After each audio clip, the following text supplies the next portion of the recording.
Thank you. Yeah, man, give it a Corey Scarlett. Thank you, sir. In him will I trust. At this time, I'm going to invite Dr. Limonius, Don Limonius, who is an award-winning author, radio host, and cultural ambassador.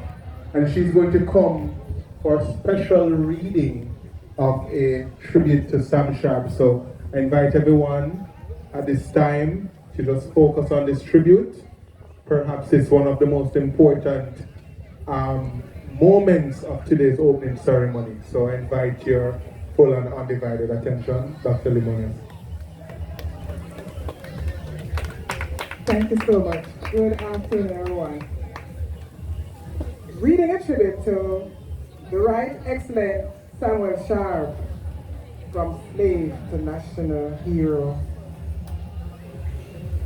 Distinguished guests, residents of Catadupa, friends all, as we gather to commemorate the 193rd anniversary of the Sam Sharpe War, we stand in the shadow of a man whose courage broke the chains of an empire. On March 31, 1992, Sam Sharpe was declared a national hero of Jamaica, but his story began far before that momentous recognition.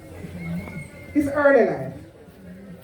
Born in 1718 to slavery on the Croydon estate in Catadupa Mountains, owned by Mr. Gray, the father of his owner's wife, Sam Sharpe spent his early years in Catadupa, named after his owner Samuel Sharpe, and despite the brutal constraints of slavery, he emerged as a natural leader.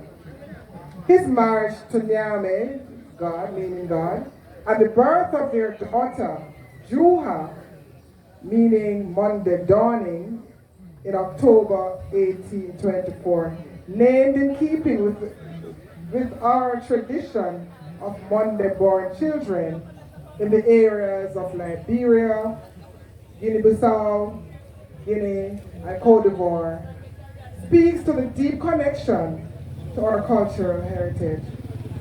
The road to revolution. After 1807's abolition of the transatlantic slave trade, plantation life descended into deeper brutality. The British Parliament's 1823 amelioration plan meant to improve conditions, brazenly ignored by planters, who instead intensified their reign of terror. Against this backdrop of deteriorating conditions and circulating rumors of freedom being withheld, Sam Sharpe began organizing what would become Jamaica's first recorded industrial action. The spark.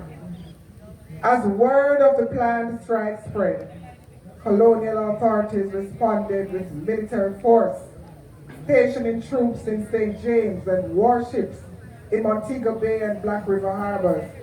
But the wheels of revolution were already in motion.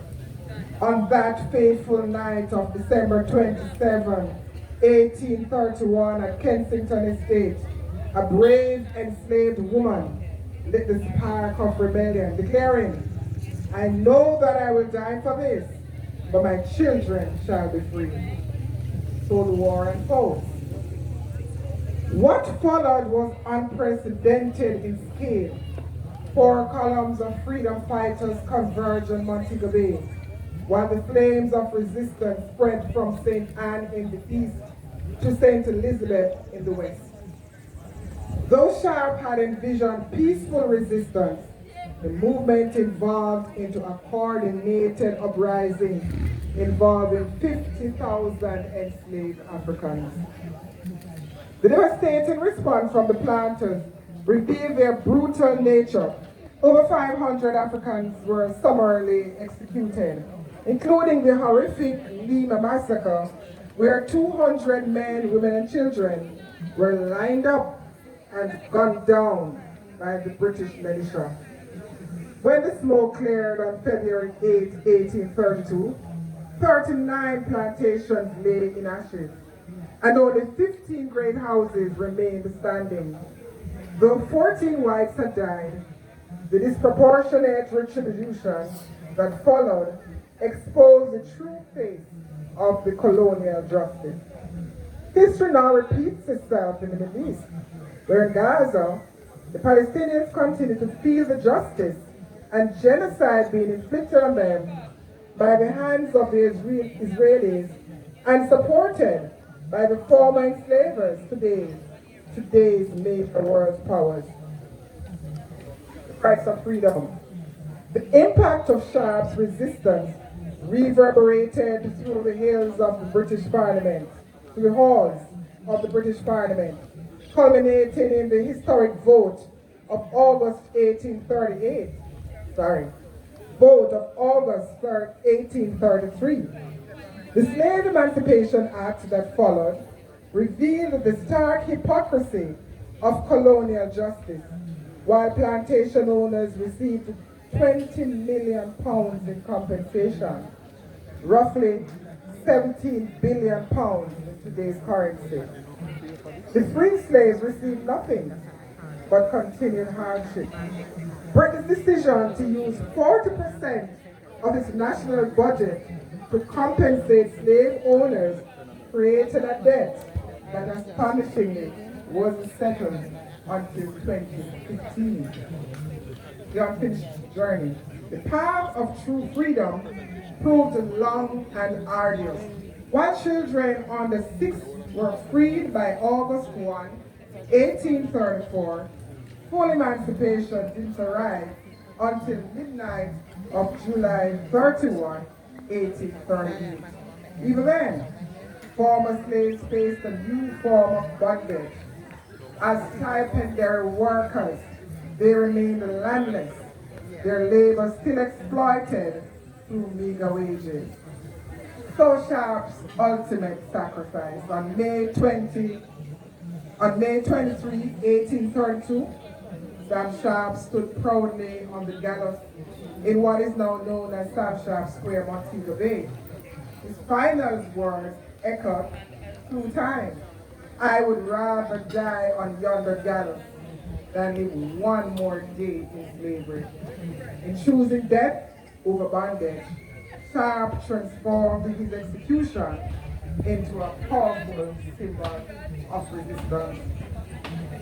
The contemporary challenge to us today, as Jamaica contemplates the transition from monarchy to republic, we must remember Marcus Garvey's words, later immortalized by Bob Marley: "Emancipate yourselves from mental slavery, for though others may free the body, none but ourselves can free the mind." This call to action resonates with special urgency as we consider whether our current steps toward full sovereignty are mere symbolism or the final fulfillment of Daddy Sharpe's revolutionary vision. In concluding, the story of Sam Sharpe isn't just history, it's a living challenge to each of us. His sacrifice demands that we complete the mission of our ancestors, shedding what Professor Hilary Beckles called our intellectual timidity. Only then can we ensure that Sharpe's elevation national hero status transcends symbolism and becomes a catalyst for Jamaica's complete emancipation. Yeah, cheers. Thank you so much, Dr. Limoya.